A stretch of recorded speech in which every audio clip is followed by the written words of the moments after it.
Hey everyone, you're listening to Party Time, My Golf Story with Kevin Walsh, and whatever special guest he has today, you can check me out on episode 9 of the podcast.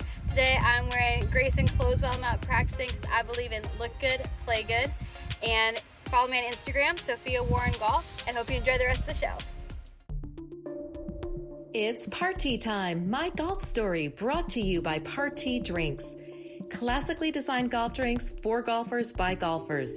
And the golf real estate pros Gene Walsh and Vince Visicaro. For your Southwest Florida real estate needs, check them out at suncoastdreams.com. Now here's your host, Kevin Walsh. Hey everybody, welcome to the program. This is part one of a two-part thing with Jeff Metzgar. Who is Jeff Metzgar? When we started Party Time, My Golf Story, a little more than 2 years ago, it was our goal to find interesting people with interesting stories to tell. And even if you don't know who Jeff Metzgar is, when you find out this golf odyssey that he has been on for years, I mean years, his attempt to play the top 100 courses in America, and he's on 99. One more course to go. How did this all come together? What was the genesis? Where's he been along the way? People he's met and all this stuff. It's fascinating. He's very enthusiastic about life, loves golf, loves connecting with people. And I think you're really going to enjoy the conversation. Hey, if you have not subscribed to the podcast, would you please do so? That's important to our sponsors. Also helps with the algorithms on YouTube, of course. That is the king, but also Spotify and Apple. Leave a 5-star comment and share the podcast with a friend because that helps our sponsors out a lot. Big thanks to Party Drinks, the title sponsor of Party Time, My Golf Story. If you're looking for a drink alternative on the golf course, try a Party. And a new flavor, by the way, Water Hazard. Keep an eye on Water Hazard. That is available now. Now, if you don't have Party at your place, it's where you play golf, then get in touch with the pro shop staff or the beverage staff and say, hey, we need Party right here. Paradise Craft Distributors is the exclusive distributor of Party drinks across the state of Florida.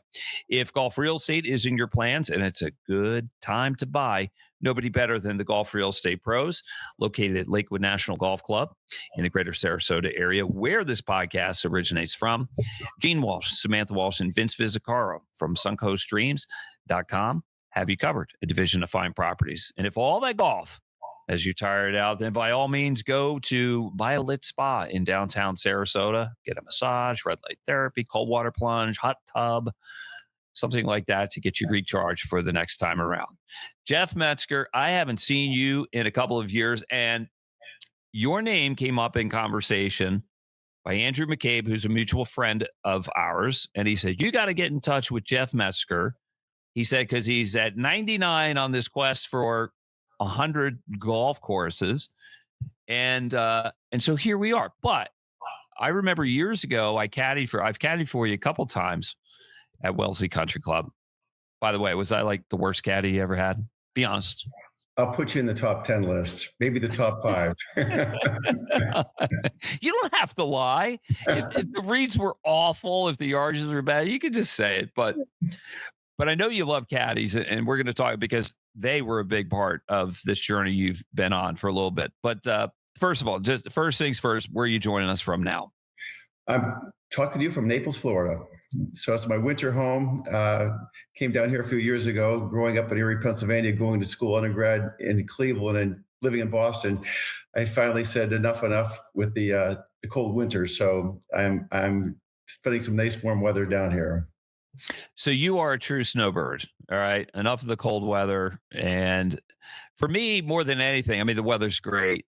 And it's not that I miss the snow. I don't miss the snow. But you know what really chapped my Okole? It was leaves, doing the leaves. I mean, that was relentless for like 3 months. But those days are gone. Jeff, now, just for you, I made sure to wear some particular logos. Do you recognize this? What are we talking about here? I love the Wellesley Country Club logo. My home course back in Boston. I've been a member there since 1995, and great connection. Donald Ross built the first 9 holes, 1910. Jeffrey Cornish completed the course in 1960, and I've been a member for the last 31 years and loving every minute of it. Great course. We've hosted 3 Mass Opens, the Women's U.S. Senior Amateur. Wonderful course with a lot of land for a landlocked course built 116 years ago. We stretched it out to 7,000 yards at par 70 at the tips, which is nice. Well, the best part about the place, the facilities are fantastic, but really what it comes down to is the people. The people are so good there. Just solid people, and it's almost like it's an oasis. And it's just like, just be yourself. We don't care who you are, what you got. It's just like, just have a good time, and everybody does. And everybody treated me good, even though I wasn't an employee. I was a caddy. I was an independent contractor, but I'm very appreciative of how people treated me there. And I have some dear friends that I still keep in touch with to this day that have been helpful to me in my life. And I know the story of your life professionally, but on this Golf Odyssey has really come down to connecting with people. Now, I asked you about the logos, and I know you have an eye for logos. How has that helped you get to some of the places that you had to get to, but maybe before you started it, you never dreamed you'd get there? Yeah, great question, Kevin. No, it's interesting. I have this knack. I've memorized every NCAA basketball champion since 1939. I don't know how my brain works, but it's great during March Madness because I'll always win free beers at a bar because somebody will challenge me and say, you can't name all of the teams since 1939, and I can. And I have that same affinity with golf logos. It's interesting how the clubs connect. The logo that you're wearing, in fact, we have 2 logos. One is a horse and carriage, and because Wellesley, Massachusetts and Western Massachusetts were carriage towns back in the day when people left Boston and made their pilgrimages to Connecticut and New York, they stopped in Wellesley as a carriage town, and that was our original logo. And then one of the members, about 15 years ago, found the original logo that you see that you're wearing on your hat and on your shirt with the WCC, which was actually a bowl, and it was a flower bowl, and orchids were filled in there during the Adams Bowl that we had for our member guest tournament. So it was the original logo that they lost, brought it back, but it's a cool logo, simple, distinct, and with the year 1910 when our course was founded. Well, the thing I like about logos is they're such good conversation starters. I see people with logos that I recognize, and I tell them I do, and we're off and going. Same for you? Yeah, it's tremendous. I think there's different types of communication. There's verbal, there's nonverbal, but in the golf world, I've met more people walking up to them at airports, at golf clubs, and say, "Hey, I know that logo." And when the few times I don't know a logo, I'll approach somebody. I'm not afraid to talk to anybody. And I'll say, "Hey, I'm not familiar with that logo. Tell me where it's from and what the history of that logo is." And I try to put it to memory. And it's a great icebreaker. It's funny, just a couple of weeks ago, I was in an airport in Cleveland. I travel a lot for work. I'm on a plane probably every week, at least 40 weeks a year anyhow. And saw somebody with a logo from Royal Dornoch. And I walked up to him and I said, "Second greatest golf club in the world." And he said, "Second? What would be the first?" And I said, "In my humble opinion, Pine Valley." And he said, "Have you played it?" And I said, "I was fortunate, and I've been fortunate to play Pine Valley 25 times." And Oh, it took one conversation from one logo. Turns out this gentleman is from Tampa. He is an architect. He designed the golf league arena where they play the golf league tournament. And he said, "Jeff, I'd love to have you play at my course. We could play any of the courses that TGL plays, and I can set it up to play any course that you'd like." But that's what I do. And so, if you weren't wearing that shirt, we don't have this conversation, and we don't have a new friend yes. in the making. So it's been great. Yes, and not only is it a conversation starter, but you're in welcome company, and so you could bust his balls like right away, and it'd be well received, and he can reciprocate with that. Yes. Exactly. It's amazing. I have great respect for for people who not only join these clubs but have an affinity, the fraternity for golf is amazing. I think that's one of the things I've learned.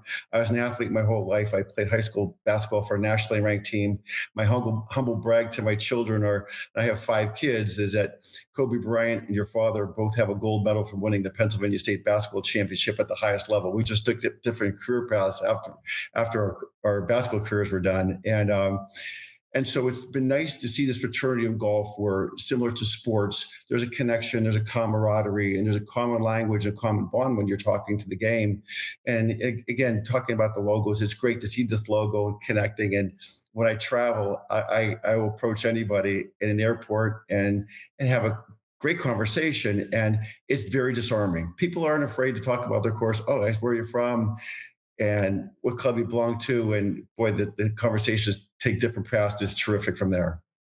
Well, let's talk about that logo on your left breast, because I recognize it. And maybe there's a little inside baseball, something we can learn about the logos and the merchandise that guests can buy and what members have. So why don't you tell the Pine Valley story? Well, it's a great way to talk about the fact that my fashion is connected with logos. And I don't buy a lot of clothes, but I do buy a lot of golf clothes if I can separate the two. And Pine Valley, in my opinion, is the greatest golf course that God's ever made. And if you look at the logo, it says the name Pine Valley underneath the shield. And if you're a member of Pine Valley, you don't have the name Pine Valley underneath the logo. And so when you're at the club, you can tell who the members are versus who the guests are. And it's kind of a subtle way of distinguishing who the people are that are hosting these gracious guests to play their wonderful course. Yeah, I think it's cool. So give me your top 3 logos in America. Top 3, that's a great question. I would say Sandhills in Mullen, Nebraska is pretty cool because it's branded. It was on a cattle ranch, and I actually met the 2 cattle farmers who were instrumental in the early days of the Core Crenshaw design. And it just has an S and H. That's pretty cool. Fisher's Island off of the coast of Connecticut. And I always joke with my friends from New York. I said, New York getting Manhattan from the Indians wasn't the biggest steal ever. It was the fact that New York got Fisher's Island when it's closer to Connecticut. It's hard to believe that Connecticut didn't get Fisher's Island, but it's the island with a flag there. Great logo. But my favorite logo of all is Wingfoot. It's just cool. It's got the wings, it's got the foot, it's got the cross golf clubs, and you're saying, okay, that is a golf. That's the quintessential one in my book. And there's so many great ones. I don't want to leave anyone out, but Miriam is great with the wicker basket and the story behind that. It's wonderful. Even Augusta, as simple as it is, it's a subtle way of saying it's an outline of the United States with the flag there, as the epicenter of the world. But very cool. It says a lot in a little. A good logo should. It doesn't need to be too busy and everything. My top 3, 2 in Massachusetts, Myopia Hunt and Golf Club. Okay, with the Fox and the Bugle, fantastic. Salem Country Club, the Witch on the Broom, just owning all that bad history for the marketing of it. It is so cool. And Sandwich Country Club in Connecticut kind of rips it off. But the Witch is flying the flagstick, not a broomstick, and in reverse. That's good. That's not on my top 3. Philadelphia Cricket Club is my favorite with the Indian head. It's got the coup stick, or it's got the stimp meter and the cross thing. I see that. I love it. So well, let's go back to the beginning, because we didn't start. How did this start? It's not like you just woke up one day and said, yeah, I think I want to play the top 100 courses in America. Somebody pushed you into it. What happened? They did. I was actually having a team meeting for work. My marketing manager, who I've known for a long time, we grew up in Erie, Pennsylvania together, and we connected through our company, Hammer Mill Paper Company, which became International Paper, then now Sovamo. And we were in a team meeting in 2001. And in this team building meeting, she came up to me and she presented me with this plaque. And this plaque was phenomenal. It was a wooden plaque with a brass back background. And she said, Jeff, she said, Mr. Accomplisher, she said, these are the top 100 golf courses in the United States. I'm challenging you to see if you can play all of these 100. And they had these green push pins. So I'm at the meeting and I probably had 6 or 7 of the courses I had played already. So I started putting these push pins in and I said, give me 20 years, give me 25 years. I'm going to knock these out. And so that was the genesis of the plan where I said, it's not going to be a sprint. For a lot of reasons that you don't have the connections to play the top 100 golf courses and do it immediately. And coming from Boston and my whole adult life being from Boston, I've been to the Boston Marathon a number of times. I've walked the course twice because I can't run it, but I've walked it twice. And they said, this is going to be a marathon and I'm going to plan this out. I'm going to try to play 4 to 5 courses a year. And then when I play these 4 to 5 courses after 20, 25 years, I'm going to get the 100 down. And so that seed was planted by her at that meeting as a kind of a fun jest, because just give me a shot to say, I challenge you to do this. And like anything, I'm a very competitive person. I said, I accept the challenge. And so little by little, I started formulating a plan. And I think one of the greatest gifts that I've been given is I'm a connector, whether it's in business or work or my team sports or now this golf journey, is that I've been able to connect with people literally all around the world. My list is from the top 100. I have 63 of the top 100 on the current list in the world, but I've been able to meet with people. And then once they hear about the journey, it's amazing how people want to help you out. And it's just, I was never in a fraternity in college because I played basketball and my basketball and academics consumed me. But that journey started with people saying, I'll help you connect. And it's been wonderful. It sounds like a rising tide. People want to help. It reminds me of the boating community. Like if you got a problem with your boat and you're out at sea, everybody's coming to help. And because they know at some point that might be them too. And they're kind as well. Jeff Metzgar is our guest here on Party Time, My Golf Story. He is on an odyssey to play the 100 top golf courses in America, and he's at 99 right now. I caddied for Jeff in the past at Wellesley Country Club, and his story is fascinating. By the way, if you're looking for a drink alternative on the golf course, try a Party. It's better than the hard seltzers and beer or whatever else that you're drinking. And if you don't have it at your golf course, get in touch with the beverage staff or the pro shop staff and say, we need Party here. Water hazard now available. If golf real estate is in your plans, no better time to buy and no better place than Lakewood National Golf Club in greater Sarasota area. SuncoastDreams.com. Gene Walsh, Vince Vizzacaro, and Samantha Walsh from SuncoastDreams.com have you covered. If all that golf's got you tuckered out, go to BioLit Spa in downtown Sarasota. Jeff, tell me this. So you're America's guest, but Yes. with that comes a responsibility and maybe a certain protocol to do it right so you don't come across as a mooch. How do you Yes. do it? Yeah, that's great. I'm going to drop back 1 second too. I played golf on Sunday, and I did have my first water hazard from Party. So I just want to echo your comments about that. It was fabulous. So, but as far as my golf connections, and I always proud to say, I wasn't born on third base. I caddied for 8 years. I got into the game. My dad bought me clubs. Santa Claus bought my brother and me clubs when we were little. Then my dad paid for a $35 a year public golf course membership, and we got into the game a little bit. But football and basketball consumed us when we were younger, and so I didn't need to get into golf later. And then when I started working, I realized that everybody I worked with was a golfer, and in our offices in Boston, we had phenomenal golfers, of which I was not one of them. And so I remember walking into the president of our company's office. This goes back almost 40 years. And I said, Bruce, I have a question. I said, why did you hire me? He said, why did we hire you? Jeff, you're our biggest producer. What do you mean, why did we hire you? I said, everybody here golfs. I don't golf. I couldn't break 100 if you paid me $1 million. And I said, that's why I'm asking. He said, well, I know you and I know your personality.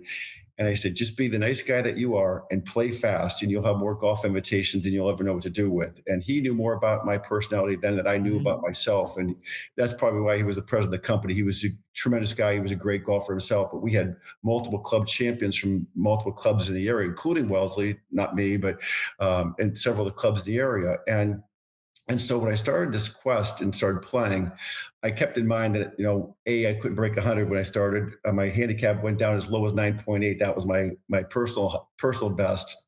And I noticed if you played fast and you were a good guy, invitations seemed to come more frequently than the people that didn't play fast and weren't a good guy. And so I started playing with people, a lot of them who were much better caliber, better handicap players than I was. But I kept up. I was a good guy, and I got the invitations. And so one of the watershed moments, I had many watershed moments on this quest. I was playing at Blue Hill Country Club in Canton in a paper trade meeting, and the guy I'm randomly paired with was a phenomenal golfer. I'm watching him in awe. We're on the last hole. He's 150 yards away. He's in a sand trap. He hits the ball with a 7-iron to a foot. And I said, "Oh my God, you have a great game." He said, "Yeah, Jeff, I grew up on a golf course. My dad's a 3-time club champion at Winged Foot, and I play a lot of golf." And I said, "I'd love to have you at my club." And so this started a journey playing Winged Foot. Maybe that's why I like that logo so well, since you asked me that question a little while ago. But that struck up a friendship. And when I got invited, it became immediately in disgust to say, "Hey, I want to pay my way. And I know you're offering to host me, but I will pay my way." And that way it takes the burden off the host, because golf is an expensive sport, right? You're taking 3 guys to play golf, you're having dinner, you're talking, it could be over $1,000 depending on the course you're at. And so my motto has always been, I'm America's guest, but I'm not America's freeloader. And so yes, I played Pine Valley 25 times. I played all these top courses, and some of them multiple times. And my host, I've always said the following: I will pay for my round. I will pay for my caddy. And if you can't accept that, then you must play my course where I will host you. And if we can't, then I'd prefer not to play, because I don't want to make it an uncomfortable experience for you to have to pay. And now, listen, there's a lot of people that have hosted me that are incredibly wealthy. And I think they respect the fact that, to your point, in your definition, not a mooch, I don't want to be America's freeloader. I want to be America's guest. And I'm gracious and I'm thankful for the opportunity, because I know a privileged few have had the opportunity to do this. And I don't know what the percentage is of people who played the top 100. I know it's very small, and I'm very grateful for the opportunity. Always offering to pay goes a long way, because it's a level of respect. It demonstrates decency on your part, and then the offer to reciprocate. I mean, that's how it works, I think. And your story and how you do it kind of reminds me of John Smoltz, who is truly America's guest, because Yes. John did it just the way you did. I mean, there was no place that he couldn't play, because he had name recognition for one. Great all-time great pitcher for the Braves and for the Red Sox briefly. Yep. He had the means to cover all the costs, and then he offered tickets to people, and there was no place that he couldn't. And aside from that, he was a great guy, and he was a good player. So that's a good roadmap to follow. Jeff, I just feel like we're kind of scratching the surface here. Why don't we call it a night for this one? But would you mind coming back at another time, and we'll do part 2, and we'll get into some of the places that you've been and how you got there. Are you good with that? Love to. That'd be great, Kevin. Thank you. Right. Thanks for the time. It's wonderful. Yes, it sure is. Jeff Metzgar has been our guest here on Party Time, My Golf Story, brought to you by Party Drinks, the real estate pros of Gene Walsh, Vince Visicaro, and Samantha Walsh, suncoastdreams.com, and BioLit Spa in downtown Sarasota. Part 2 with Jeff coming up next edition. But for now, for Jeff Metzgar, I'm Kevin Walsh. We'll see you again next time on Party Time, My Golf Story. You've been listening to It's Party Time, My Golf Story, brought to you by Party Drinks. Classically designed golf drinks for golfers by golfers, and the golf real estate pros Gene Walsh and Vince Visicaro. For your Southwest Florida real estate needs, check them out at suncoastdreams.com or call 941-220-4000.